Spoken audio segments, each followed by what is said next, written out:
Today in this video I show you how to hyperlink your email ID and LinkedIn profile in Resume. For this you have to open Microsoft Word. Now you have to make your resume, and after that when you type your email ID like this, and now you have to give space. Now hyperlink will automatically add it to email ID like this.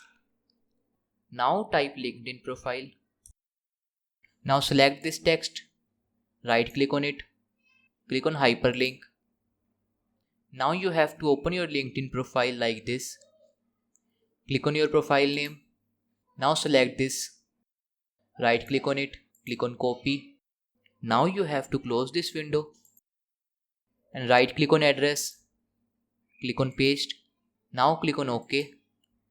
Now hyperlink is added. If you want to check this, you have to apply this shortcut key Ctrl plus click.